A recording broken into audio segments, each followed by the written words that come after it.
شروع کرتے ہیں اللہ کے بابرکت نام سے جو بڑا مہربان اور نہایت رحم والا ہے۔ تمام تعریفیں میرے اللہ رب العزت کے لیے ہیں۔ السلام علیکم لسنرز، میں ہوں آپ لوگوں کی host Nausheen. Welcome to my channel خوفناک کہانی آفیشیل۔ میں امید کرتی ہوں آپ سب لوگ خیریت سے ہوں گے، جہاں ہوں گے خوش ہوں گے۔ میری طرف سے میرے سبھی سننے والوں کو بہت بہت جمعہ مبارک۔ آج آپ لوگوں کے لیے میں بہت دلچسپ خوفناک کہانیاں لائی ہوں جنہیں آپ لوگ بہت پسند کریں گے۔ سلسلہ شروع کرتے ہیں آج کی خوفناک کہانیوں کا۔ بڑھتے ہیں آج کی پہلی خوفناک کہانی کی طرف۔ یہ خوفناک کہانی افرا شیئر کری ہے گجرات سے۔ افرا کہتی ہے، میں گجرات کی رہنے والی ہوں اور آج آپ کے ساتھ اپنے گھر کی بہت ہی زیادہ ڈرامنی کہانی شیئر کرنا چاہتی ہوں۔ ہم لوگوں کا آبائی گھر، جہاں پر ہم آج سے 10 سال پہلے رہتے تھے، اس گھر میں ہم لوگوں کا بچپن گزرا۔ اس گھر میں ہی ہم لوگ پیدا ہوئے۔ میری امی کی شادی ہو کر بھی اسی گھر میں آئی۔ وہ گھر کافی قدیم اور پرانا بنا ہوا تھا۔ میرے دادا جی نے وہ گھر انگریزوں کے دور میں خریدا تھا اور وہ گھر بھی کسی انگریز کا ہی بنایا ہوا تھا۔ اس گھر میں سیکنڈ فلور پر ایک ایسا کمرہ تھا جہاں پر کوئی بھی سو نہیں سکتا تھا۔ وہاں پر اس حد تک آسیب تھا، اور وہ جو آسیب تھا وہاں پر بچے کے روپ میں رہتا تھا، یا شاید وہ تھا ہی بچہ جن، یا جو بھی تھا، چھوٹی ہائٹ میں دکھائی دیتا تھا۔ شروع میں ہم لوگوں کو یہ باتیں صرف محض کہانیاں لگتی تھیں۔ ہم لوگ تو ڈر کے مارے اس کمرے میں جاتے ہی نہیں تھے۔ وقت گزرتا گیا، میرے چھوٹے جو چاچو تھے ان کی بھی شادی ہو گئی، فیملی بڑھنے لگ گئی، تو سیکنڈ فلور میں بھی جو 3 کمرے تھے، اس کمرے کے علاوہ وہاں پر ہم لوگ شفٹ ہو گئے، کیونکہ دادا ابو اور دادی اماں اور میری جو پھپھو تھی وہ چاچو کے ساتھ نیچے والے پورشن میں رہتے تھے۔ ہم لوگ اوپر والے پورشن میں شفٹ ہو گئے۔ اب وہ جو کمرہ تھا وہاں پر دادا ابو اور دادی اماں ہمیشہ منع کرتے تھے، اس کمرے میں آپ لوگوں نے نہیں سونا۔ لیکن اب ہم لوگوں کے گھر کا وہ کمرہ تھا۔ میری امی نے یہ کہا کہ یہ محض باتیں ہیں، اس کمرے کو کبھی انہوں نے آباد ہی نہیں کیا۔ جب ہم وہاں پر رہنا شروع کریں گے تو جو بھی آسیب یا جنات ہوگا وہاں سے چلا جائے گا۔ لیکن یہ ہم لوگوں کی سب سے بڑی بھول تھی۔ ہم لوگوں نے اس کمرے کی بھی صفائی وغیرہ کی۔ اس کمرے میں بھی ہم لوگوں نے ایک بیڈ لگا دیا، 2 چیئرز رکھ دی۔ اپنی طرف سے ہم لوگوں نے اس کمرے کو بھی سیٹ کر لیا۔ اس کمرے کا جو ٹمپریچر تھا وہ باقی گھر کے کمروں سے تھوڑا ڈیفرنٹ رہتا تھا۔ ہم لوگوں کا یہ بیلیو تھا اس کمرے کے اوپر پانی والی ٹینکی کا حصہ ہوتا تھا، یعنی تیسرے چھت کے اوپر، اور اس کے ساتھ ایک بہت گھنا پیپل کا درخت بھی تھا۔ ہم لوگوں کو یہ لگتا تھا کہ وہ جگہ سائے دار رہنے کی وجہ سے اس کمرے کا ٹمپریچر اس طرح سے کہ اس پر دھوپ نہیں آتی۔ ایک دفعہ ایسا ہوا، سردیوں کا ہی موسم تھا، ہم لوگ اپنے کمرے میں بیٹھی باتیں کر رہی تھی، میں، میرا چھوٹا بھائی اور میری بہن۔ ہم لوگوں نے پلان کیا کہ ہم لوگ اس کمرے میں چلتے ہیں، ہم لوگ وہاں پر بیٹھیں گے۔ وہاں پر ہم لوگ جس طرح سے کینڈلز لگا کر اسپرٹس کو بلایا جاتا ہے، ہم لوگوں کے پاس کوئی بھی اوجا بورڈ نہیں تھا۔ ہم لوگوں نے اپنے طور پر ہی وہاں پہ جا کر بیٹھ کے یہ سب کرنے کی کوشش کی۔ امی ابو کو اس بارے میں کچھ بھی پتہ نہیں تھا۔ ہم لوگوں نے کچھ کینڈلز لی، کچھ اگربتیاں بھی لی۔ ہم لوگ اس کمرے میں چلے گئے۔ اس کمرے کی زمین کے اوپر ہم لوگوں نے ایک گول دائرہ بنایا اور ہم لوگوں نے اپنی طرف سے اس جگہ کو اوجا بورڈ بنایا۔ وہاں پر ہم لوگوں نے کینڈلز لگائیں۔ ہم لوگوں کے پاس اوجا بورڈ کی ایک تصویر تھی، اس سے دیکھ کر ہم لوگوں نے وہاں پر اس کو ڈرا کرنے کی کوشش کی، اور اس پر ہم لوگوں نے اگربتیاں بھی لگائیں۔ جو کینڈلز تھی ان کینڈلز کے اندر ہی ہم لوگوں نے اگربتیاں بھی لگا کر ان کو بھی جلا دیا۔ تینوں بہن بھائیوں نے ہاتھ پکڑ لیے اور ہم لوگوں نے وہاں پر اس غیر مرئی مخلوق کو بلانا شروع کر دیا، اور ہم لوگ اس کو بار بار یہ کہہ رہے تھے، اپنا آپ ظاہر کرو، اگر ہمارے علاوہ اس کمرے میں کوئی ہے تو اپنی موجودگی کا احساس دلائے۔ بار بار ہم لوگ یہی کر رہے تھے۔ 5 منٹ گزر گئے، کچھ بھی نہیں ہوا۔ پورے کمرے میں اگربتیوں کی بہت زیادہ خوشبو مہک رہی تھی، بہت زیادہ دھواں بھی ہو گیا تھا۔ کمرے کا دروازہ بند تھا، رات 12 بجے کا ٹائم تھا۔ امی ابو ہم لوگوں کی اس حرکت سے بے خبر اپنے کمرے میں تھے، وہ سو چکے تھے، کیونکہ میرے امی ابو جو تھے وہ فجر کے ٹائم جاگ جایا کرتے تھے۔ تھوڑی ہی دیر گزری، ہم لوگوں کو ایسا محسوس ہوا جس طرح سے کمرے کا دروازہ کسی نے کھولا ہے۔ ہم لوگوں نے فوراً سے آنکھیں کھولی۔ کمرے کی لائٹس آف تھی لیکن کینڈلز جل رہی تھیں۔ کینڈل لائٹ میں ہمیں کوئی بھی نظر نہیں آیا۔ ہم نے دروازے کی طرف دیکھا تو تھوڑا سا دروازہ کھلا ہوا تھا۔ دروازہ اتنا ہی کھلا تھا جس طرح سے دروازہ کھول کر کوئی جھانک کر دیکھتا ہے۔ ہم لوگوں کو لگا شاید ہوا سے دروازہ کھل گیا ہوگا۔ ہم لوگوں نے پھر سے ہاتھ پکڑے اور اس مخلوق کو بلانا شروع کر دیا۔ ایک دم سے پورے کمرے میں بہت زیادہ دھواں سا بھرنے لگ گیا اور وہ جو کمرے کا دروازہ کھلا ہوا تھا بہت زور سے وہ کمرے کا دروازہ ایک دم بند ہو گیا۔ اب ہم لوگوں کو سمجھ نہیں آیا کمرے کا دروازہ کیوں بند ہو گیا۔ ہم لوگ ڈر گئے۔ ہم لوگوں نے سب کچھ وہیں پر چھوڑا۔ ہم لوگ بھاگ کر دوسرے کمرے میں آ گئے جس کمرے میں ہم لوگ سوتے تھے۔ جیسے ہم لوگ بھاگ کر اپنے کمرے میں آئے ہم نے کمرے کا دروازہ بند کیا۔ کرٹن ہٹا کر کھڑکی سے جب اس کمرے کو دیکھنے لگے باقاعدہ محسوس ہوا جیسے کمرے کا دروازہ کسی نے کھول کر اور پھر بند کیا ہو، لیکن کوئی نظر نہیں آ رہا تھا۔ ہم لوگ بہت زیادہ ڈر گئے۔ ہم لوگوں نے تینوں نے ایک دوسرے سے وعدہ کیا کہ یہ بات ہم کسی کو بھی نہیں بتائیں گے۔ خیر ہم لوگوں کے وہاں پر بستر تھے، ہم لوگ اپنے اپنے بستر میں سو گئے۔ خوف کے مارے کب آنکھ لگی پتہ ہی نہیں چلا۔ آدھی رات کا ٹائم ہوا، مجھے ایسا محسوس ہوا جس طرح سے کوئی میرا گلا دبا رہا ہے۔ میں نے کروٹ بدلی۔ میرے ساتھ میری چھوٹی بہن سوتی تھی۔ مجھے یہ تھا کہ میری بہن میرے ساتھ سو رہی ہے۔ میں نے جلدی سے اس کا ہاتھ پکڑ لیا لیکن اس کا ہاتھ ایسے تھا جیسے میں نے ٹھنڈی برف پکڑ لی ہو۔ اس کا ہاتھ اتنا ٹھنڈا محسوس ہوا کہ میری آنکھ کھل گئی۔ جب میری آنکھ کھلی تو وہ منظر بہت زیادہ دل دہلا دینے والا تھا۔ میں اپنے کمرے میں نہیں تھی، میں اس کمرے میں تھی جہاں پر ہم لوگوں نے اس جن کو بلانے کی کوشش کی تھی، وہ جو بھی آسیب تھا، جو بھی مخلوق تھی، اور میں نے ہاتھ بھی اسی کا پکڑا ہوا تھا اور وہ بالکل میرے سامنے بیٹھا ہوا تھا۔ وہ بہت ڈراؤنا تھا۔ اس کا بہت بڑا کالے رنگ کا منہ تھا، بہت بڑی بڑی آنکھیں تھیں، دانت باہر نکلے ہوئے تھے اور وہ اتنا بلیک تھا۔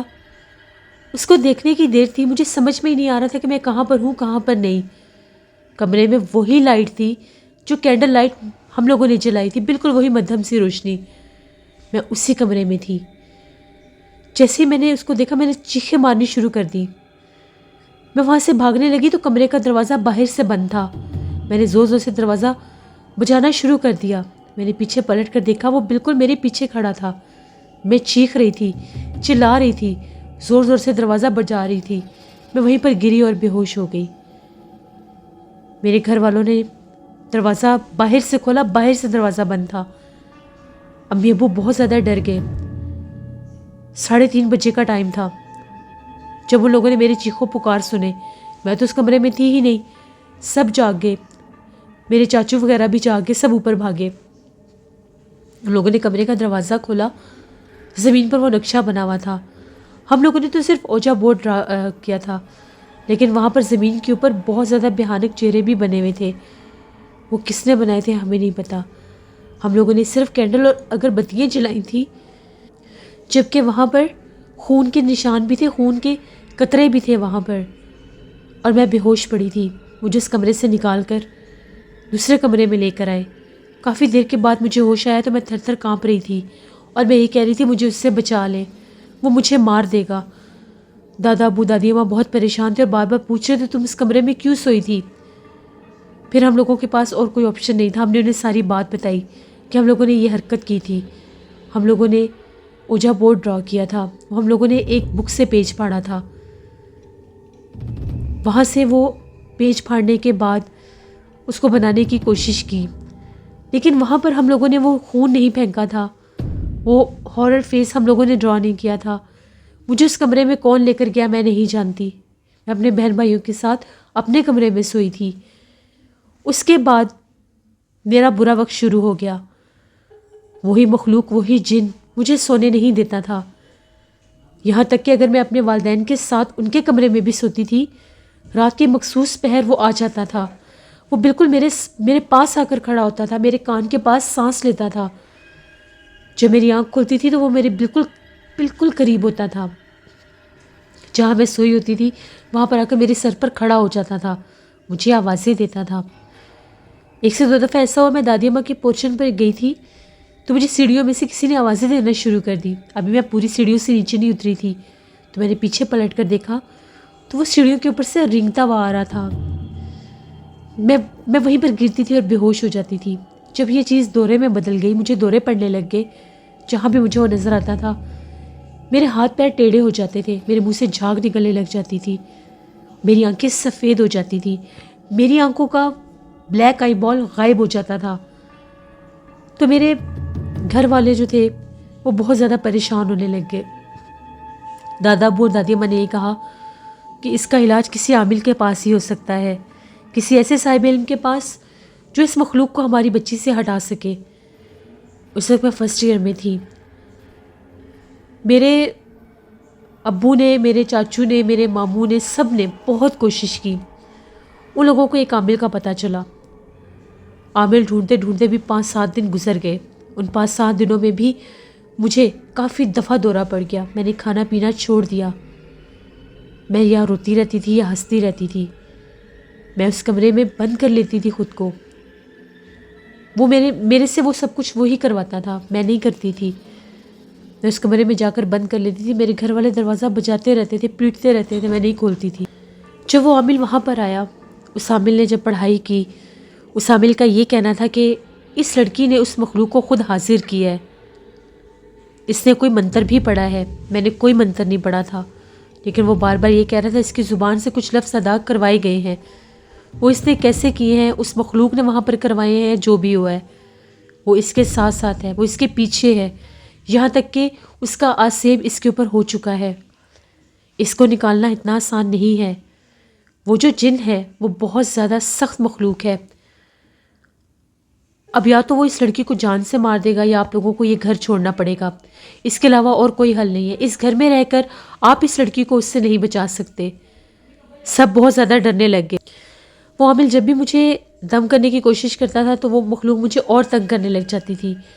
وہ ہر وقت میرے سامنے رہنے لگتا تھا، یہاں تک کہ میں نے اس کے چہرے کو اپنے گھر والوں میں بھی دیکھا۔ ایک دم میرے گھر والے اگر میرے پاس بیٹھے ہوتے تھے ان کے چہرے خوفناک لگنے لگ جاتے تھے۔ بہت زیادہ ٹف ٹائم دیکھا، یہاں تک کہ وہ آبائی گھر ہمیں چھوڑنا پڑ گیا۔ میں ساری رات چیختی تھی، چلاتی تھی۔ مجھے وہ کسی اور کمرے میں تو سونے دیتا ہی نہیں تھا۔ میں سوتی کہیں اور تھی تو ملتی اسی کمرے سے تھی۔ وہ بہت زیادہ بھیانک تھا۔ اس کا اصل چہرہ میں اسی کمرے میں دیکھتی تھی۔ وہ اس کمرے کے ایک مخصوص کونے میں بیٹھا رہتا تھا، اپنا سر بالکل اپنی ٹانگوں کے اندر کر کے۔ وہ بہت ڈراؤنا تھا۔ اس کا چھوٹا سا قد تھا، اس کے جسم پر بے تحاشا بال تھے، اس کا دھڑ چھوٹا تھا اور منہ بہت بڑا تھا۔ میں دن بدن سوکھ کر کانٹا ہو گئی۔ 3 ماہ اس اسیب نے مجھے ایسے کر دیا جیسے میں کوئی بہت پرانی مریضہ ہوں۔ 3 ماہ کے اندر اندر وہ گھر بھی چھوڑ دیا گیا، کیونکہ میری چیخوں پکار گھر والے برداشت نہیں کر سکتے تھے۔ ایک اور جگہ پر گھر لیا، وہاں پر ایک اور عامل کا پتہ چلا، ان سے علاج شروع کروایا۔ ان کے علاج سے یہ ہوا کہ جو دورے پڑتے تھے ان میں کچھ کمی آنے لگ گئی۔ میری ایک غلطی نے، ہم لوگوں کے ایک کھیل نے مجھے بہت زیادہ اذیت اور تکلیف دی۔ میں اس تکلیف سے 3 سال لڑی۔ 3 سال اس مخلوق نے مجھے، میرا پیچھا نہیں چھوڑا، مجھے تنگ نہیں کیا۔ پھر کراچی کے ایک بہت بڑے عامل بزرگ تھے، ان سے منت سماجت کی گئی۔ وہ وہاں پر آئے گجرات۔ انہوں نے اس جن کو، اس مخلوق کو میرے سے الگ کر کے ہم لوگوں کے اسی آبائی گھر کے اس کمرے میں قید کر دیا۔ وہ ہم لوگوں کے آبائی گھر کے اس کمرے میں قید تھا۔ اس گھر میں دوبارہ کبھی بھی کوئی آباد نہیں ہو سکا، یہاں تک کہ اس پرانے گھر کے چھت بھی گر گئے، لیکن نہ تو اس کو ہم بیچ سکے نہ ہی اس کو دوبارہ تعمیر کروایا جا سکا۔ 3 سال کی جد و جہد کے بعد میں اس قابل ہوئی کہ اس مخلوق نے میری جان چھوڑی، لیکن میری پڑھائی ختم ہو چکی تھی، میں فرسٹ ایئر سے آگے پڑھ ہی نہیں سکی۔ مجھے آج بھی وہ دن یاد آتے ہیں تو میرے رونگٹے کھڑے ہو جاتے ہیں۔ 5 سال کے بعد میرے گھر والوں نے میری شادی کر دی۔ اب میں اپنی زندگی میں ٹھیک ہوں، خوش ہوں، لیکن وہ جو میری زندگی کا ایک ایسا ڈارک چیپٹر ہے، جب وہ مجھے یاد آتا ہے تو میرے رونگٹے کھڑے ہو جاتے ہیں۔ وہ بہت زیادہ ڈراؤنا تھا۔ وہ رات رات بھر میرے سر کے پاس کھڑا رہتا تھا۔ اس کی آواز ایسے تھی جس طرح سے کسی جانور کے دھاڑنے کی آواز ہوتی ہے، اور کبھی وہ باریک آواز میں روتا رہتا تھا۔ میں نے اس کو اس کے اصل روپ میں دیکھا تھا۔ یہ میری زندگی کی ایک ایسی کہانی ہے جسے میں کبھی بھی فراموش نہیں کر سکتی۔ بہت شکریہ افراب کا۔ بڑھتے ہیں ایک اور خوفناک کہانی کی طرف۔ یہ خوفناک کہانی وقاص احمد شیئر کرے مانچسٹر سے۔ وقاص کہتے ہیں کہ آج آپ کے ساتھ ایک مسلم ٹیکسی ڈرائیور جس کا نیم طاہر تھا، جو کہ یو کے برمنگھم میں ایک ٹیکسی ڈرائیور تھا، وہ کہتا ہے کہ میں اس کام میں خوش تھا۔ یہ کام بڑا ہیکٹک بھی تھا، دلچسپ بھی تھا۔ بڑی دور دور دراز علاقوں میں سواریوں کو چھوڑنے بھی جایا کرتا تھا۔ ایک رات کی بات ہے، میں ایک سواری کو کافی دور دراز علاقے میں چھوڑ کر آیا۔ واپسی پر جب آ رہا تھا تو بہت زیادہ بھوک لگی تھی۔ میں نے ایک ٹیک اوے سے برگر لیا اور کھاتا ہوا وہاں سے گزر رہا تھا۔ رات کافی زیادہ ہو چکی تھی اور میری گاڑی کا فیول بھی بالکل ختم ہو چکا تھا۔ وہاں سے میں نے ایک فلنگ اسٹیشن پر جا کر اپنی گاڑی میں فیول بھروایا۔ میں کافی زیادہ ڈرائیو کر کر کے تھک گیا تھا۔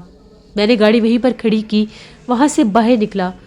وہاں پر ایک وزٹنگ ایریا تھا، میں وہاں پر بینچ پر بیٹھ گیا۔ تبھی مجھے کسی مرد کے چیخنے کی آوازیں آنے لگ گئیں۔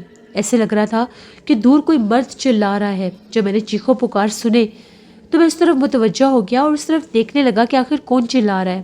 تبھی میں کیا دیکھتا ہوں، دور سے ایک شخص بھاگتا ہوا آ رہا تھا۔ وہ چیخ رہا تھا، ایسے لگ رہا تھا کہ اس کے پیچھے کوئی لگا ہوا ہے جو اس کو مارنے کی کوشش کر رہا ہے۔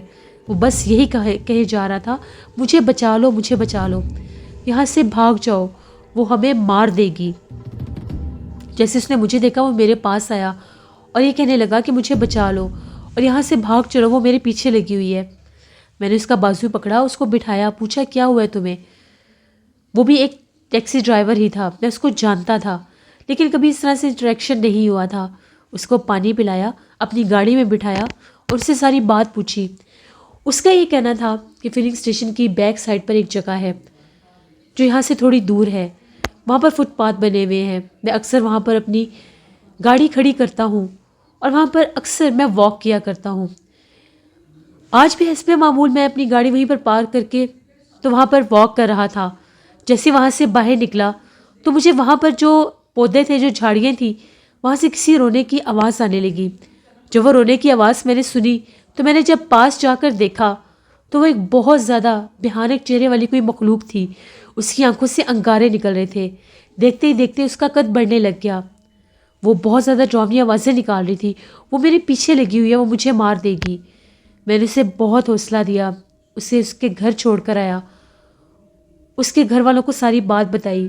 ایک دو دن کے بعد اس کے گھر والوں کا فون آیا، وہ بہت زیادہ شکریہ ادا کر رہے تھے۔ وہ لوگ بعد میں جا کر اس کی ٹیکسی وہیں سے لے کر آئے۔ اس کی گاڑی کا بہت برا حال تھا، ایسے لگ رہا تھا کہ اس کی گاڑی کو بری طرح سے کسی نے توڑ دیا ہے۔ بعد ازاں پتہ چلا کہ وہ جو جگہ تھی، وہ جگہ آج سیب زدہ تھی۔ وہاں پر کسی پچھل پیری مخلوق کا بسیرا تھا جو وہاں پر ان درختوں اور ان جھاڑیوں پر آباد تھی۔ وہ وہاں پر رات کے پہر کسی کو گزرنے نہیں دیتی تھی۔ اس نے اپنا پوائنٹ ہی وہ بنایا ہوا تھا۔ یہ وہاں پر جا کر رکتا تھا، چلتا پھرتا تھا۔ وہ تنگ ہوتی تھی کیونکہ وہ وقت اس کے باہر نکلنے کا ہوتا تھا، اس لیے اس نے اپنا آپ اس پر ظاہر کیا۔ اگر یہ جان بچا کر نہ بھاگتا تو شاید وہ اس کو جان سے ہی مار دیتی۔ یہ ایک سٹوری تھی جو وقاص احمد نے شیئر کی۔ بہت شکریہ وقاص صاحب کا۔ جیسے یہ تھی آج کی خوفناک کہانی۔ اپنا فیڈ بیک مجھے ضرور دیں، آپ لوگوں کو کیسی لگی۔ آپ لوگ بھی اپنی خوفناک کہانیاں شیئر کر سکتے ہیں ڈسکرپشن باکس میں دیے گئے ای میل آئی ڈی nushin57@gmail.com پر۔ اس کے علاوہ آپ لوگ مجھے کمنٹ باکس میں بھی سٹوری شیئر کر سکتے ہیں۔ جس سے انشاءاللہ خوفناک کہانیوں آفیشیل پر میں لائیو سٹوری بھی آن ایئر کروں گی۔ لائیو سٹریم میں سٹوری سنانے سے پہلے میں آپ لوگوں کو 2 دن پہلے کمیونٹی ٹیب میں نوٹیفیکیشن دوں گی۔ اس کے علاوہ میں اپنے شارٹس میں بھی آپ لوگوں کو بتایا کروں گی جس دن میں نے لائیو آنا ہوگا۔ اب میں اپنے چینل پر آپ لوگوں کے ساتھ انشاءاللہ لائیو سٹوریز بھی آپ لوگوں کے ساتھ شیئر کروں گی، جس میں آپ لوگ بھی بہت سے کویشچن پوچھ سکتے ہیں اور میں ان کے آنسر بھی دیا کروں گی۔ آپ لوگ ہارر سٹوریز آفیشیل کو بھی جا کر وزٹ کریں، کل میں وہاں پر بھی سٹوری آن ایئر کروں گی اور ہارر سٹوریز آفیشیل پر بھی میں لائیو سٹوریز آن ایئر کروں گی انشاءاللہ۔ ابھی میرا نیکسٹ پلان ہے، آئی ہوپ آپ لوگوں کو ضرور اچھی لگے گی لائیو سٹریم میں سٹوریز سننا بھی۔ نوشین ورک آفیشیل پر میں کل ولاگ پوسٹ کروں گی، اس کو بھی وزٹ کرنا ہے آپ نے، اس چینل کو بھی آپ لوگوں نے سپورٹ کرنا ہے۔ جو لوگوں نے ابھی تک میرے خوفناک کہانیوں آفیشیل کو سبسکرائب نہیں کیا، وزٹ کیا ہے، تو میرے چینل کو ضرور سبسکرائب کریں۔ بہت سے انالیٹکس میں یونیک سبسکرائبرز دیکھتی ہوں جو چینل کو وزٹ کرتے ہیں، سٹوریز سنتے ہیں لیکن چینل کو سبسکرائب نہیں کرتے، تو چینل کو سبسکرائب بھی کر دیا کریں. یہ فری آف کاسٹ ہوتا ہے. آپ لوگوں کے سبسکرپشن سے مجھے بہت زیادہ کانفیڈنس ہوتا ہے، جس کی وجہ سے میں مزید کام کرتی ہوں. نیلا وائس آفیشیل میری سسٹر کا چینل ہے، انہوں نے ایک ہارر چینل بھی بنایا، ہارر ناولز آفیشیل کے نیم سے. اس کو بھی جا کر وزٹ کریں اور سبسکرائب کریں. اپنا بہت سے خیال رکھیے گا، اپنی ڈھیروں دعاؤں میں مجھے، میری فیملی کو یاد رکھیے گا. Thank you for watching. Stay blessed. اللہ نگہبان.